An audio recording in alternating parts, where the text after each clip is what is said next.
Yo, Jenny Gang, what it do? So we are back with another Jenny Gang YouTube production.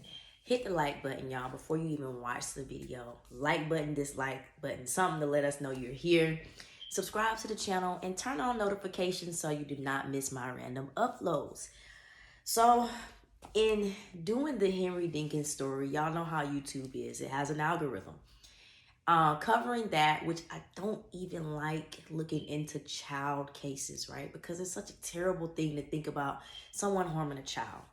But nevertheless, YouTube has put another child story in my vision. And this child is a little bit older than Breesia Terrell, but we're going to go ahead and do a little bit of a review on the case of Iyana Sawyer. So the setting for this story takes place in Florida. I do believe it's Miami. Don't quote me on that, though. Iyana Sawyer was a 16-year-old straight-A student. And she had a very loving, close-knit family. Y'all know one of them families that tell each other everything, that know each other's business. Oh, gosh. This is, I swear, this reminds me of my family. But at any rate, you gotta always be watching people, not just men, but people in general. But the monster, again in the story, is a man, Jonathan Quills.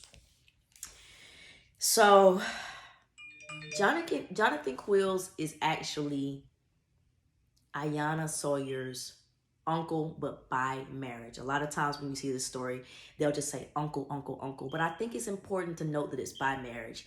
What happened is still sick, but just a little technicality to try to, I don't know. But, like I said, the family was very close-knit. Everybody knew each other's business. So, in Iyana Sawyer's, even though she's a smart, great student, and, it sounds like she overall was a good girl, it does sound like she was doing a lot of things that grown women do. And by that, I do mean having sex. I do mean being heavily into boys. Now, it's amazing that she could be doing all of that and still be so smart. She was in high school, but taking college classes. So she was on the verge of being able to graduate quicker. That's how smart she was. But at any rate, Iyana Sawyer ended up starting to have sexual relations with her uncle, which again, this man's name is Jonathan Quills. I like to focus more on the victims in these stories because they're the victims, but we gotta move over to talking about Jonathan Quills' sick ass. So, what makes him just disgusting? Not only is he married to Iyana's aunt, right? You're married to her. Iyana Iyana and her sister come over a lot, but you're married to her aunt. Okay, that's for one. For two, this girl is 16. Jonathan, y'all, they say they found messages back like way before in 6th grade, but I'm just gonna cover her teenage years because I don't even want to think about the fact that he could have been messing with her then, but he would have been like 25 then when she was in 6th grade. So this man is in his 30s messing with this 16-year-old who's supposed to be his family. The family was so close-knit that they had a group chat, right? So a couple of the aunts was a little smarter than the wife who was married to Jonathan Quills. And I'm not saying anything about her because I think she was blindsided just like everybody else in the family. Iyana's mother, everybody's blindsided.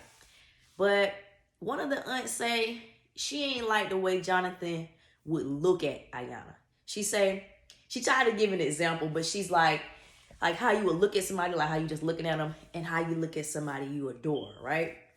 She would see at the family functions and stuff, she felt like Jonathan gave Iyana that look, but still nobody knew anything. Nobody knew anything about their affair except for Iyana's, I'm going to say this correctly, I think it's her little sister. I really hope I'm saying that correctly. But while we're talking about the little sister, y'all, Jonathan also messed with the sister. I honestly can't remember if she's older or younger than Iyana, but just help me. I'm trying to help y'all understand that this man was a straight pedo, just a person that take advantage of the way that the family trusts him. You know, as we see in the Henry Dinkins story, you got to really, even if your child is a little older, you got to be kind of cautious about where you let them go, because obviously this whole little entanglement started because Iyana was coming around into the family home, and she was having time alone with Jonathan, and it's probably they just start getting flirty or whatever. Next thing you know, they were attracted to each other. Now, it would have been up to this man to say, nah, I'm a grown man, this is a child, this is my niece, I'm not gonna mess with you. But obviously he's a sick individual, so he encouraged it, y'all. The text messages, and y'all know we're gonna have to do one of those progression videos where I tell y'all some other stuff, so the video won't be so long. His text messages, y'all, he's talking to her like how he should talk to his wife. He didn't want her messing with other boys. In one of the messages, y'all, he told her, I'm in love with you so much, I'd kill you and cry. So let's move on with it, because that's ultimately what happened. I don't know if he cried. I don't think he did. So y'all, December of 2018, yes, Iyana tells her mom, or her mom finds out that she is pregnant, right? Her mom is upset, at first, and then they go to the doctor and find out Iyana's 5 months alone. It's a baby girl. She felt the baby kind of like, I don't know, kick in her heartbeat or something, she said. But after that, it made her not so upset. I don't know. I still would have been upset. But they kept trying to find out from Iyana who was the baby's daddy. Well, Iyana was so loyal to Jonathan, she wouldn't tell them. She just kept saying her boyfriend's name was Jose. Now, like I told y'all, the suspect's name is Jonathan, but that's always been Iyana's code name for her uncle, is Jose. So she wasn't lying to them when she said Jose was the baby daddy. They just didn't know that Jose was her aunt's husband. So the smart aunt, the one who says she ain't like the way Jonathan looked at Iyana in the first place, in the group chat, she started putting a timeline together like, Iyana got pregnant when she came back from a family vacation with her grandmother in Georgia, I believe. She got pregnant right after that. And she doesn't have a boyfriend. She ain't been bringing nobody around.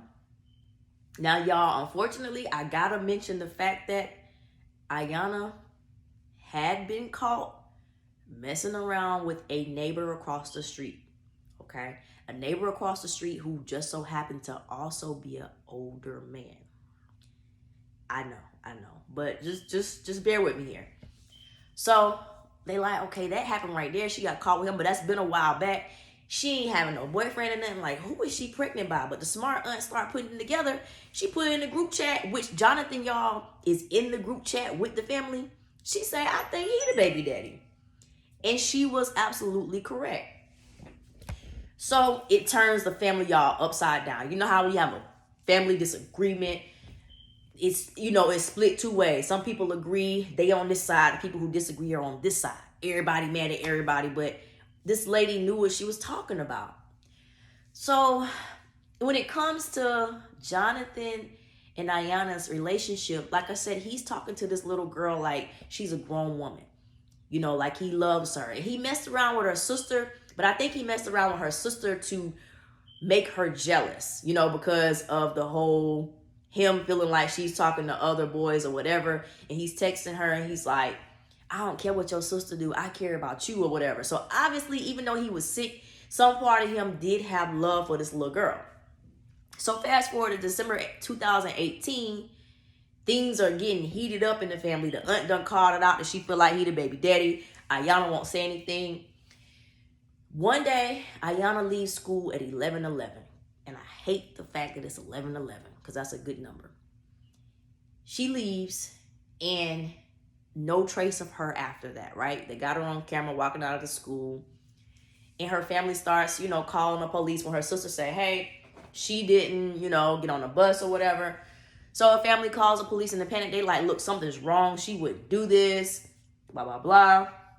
So putting everything together, they see Henry I'm calling him Henry because they both sick as hell, but they seeing Jonathan moving funny and weird. He clocked out. He did some weird stuff on his clock out where he's kind of supposed to say something and he doesn't.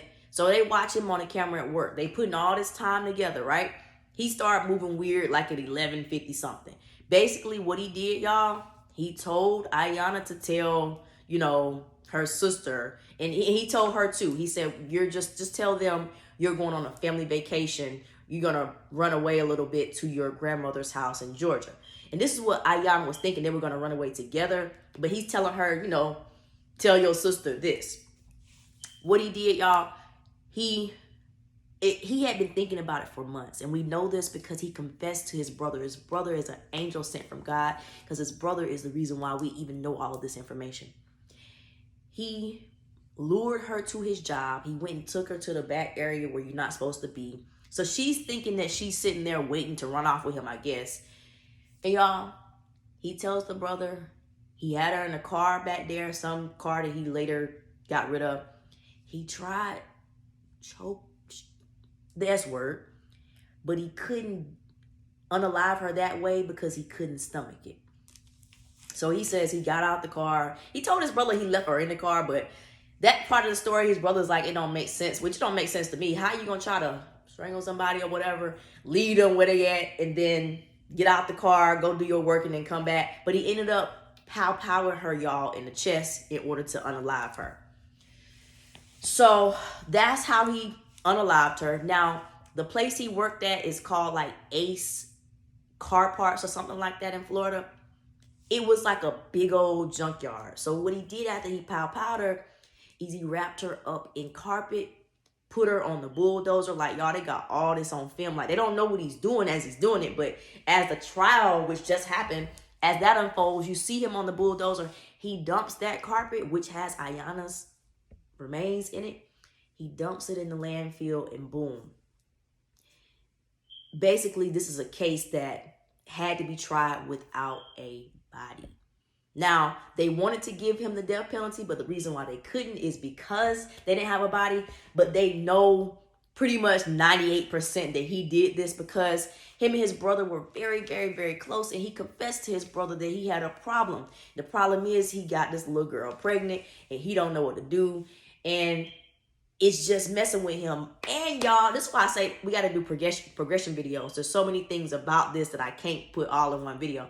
The wife, y'all, Jonathan's wife was pregnant at the same time as Iyana, the victim. The babies would have been 2 months apart. So while the wife is on the stand, she's saying she noticed his activities changed. His basically, because she was pregnant and using the bathroom all night, she really wasn't sleeping that well. She noticed for a few months that her husband wasn't sleeping that well either. But the very day Iyana went missing, she said her husband started sleeping like a baby. Crazy, right? It's like he felt like all of his troubles and pains were over. Even when he talked to his brother afterward, he like, never mind, I handled the problem or whatever.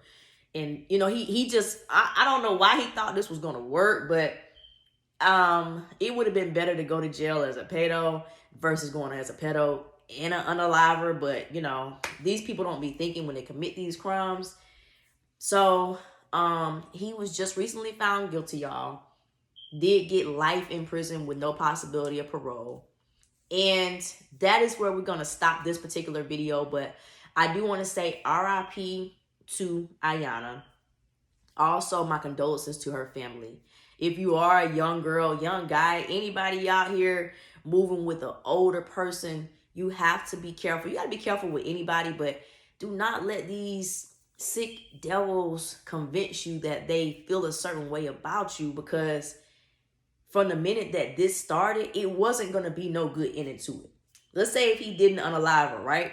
Okay, you didn't unalive her. Let's say he kept dating her until she got older, because that was his plan, just to keep dating her. Okay, so what was you going to do? Cut the wife off and say, hey, your niece is of age. I've been dating her this whole time, so now I'm going to divorce you and be with her. Like, what was going to be the outcome of this? I think he thought he was always going to sneak around with the little girl. Nothing ever happened.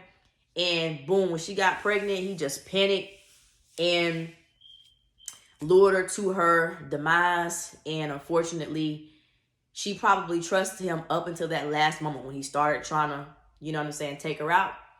But y'all let me know what you think of this story. Very disgusting story. I hate it for her. I hate it for her family. But I'm glad that the brother was so nice and honest enough. He could not let this stay on his heart.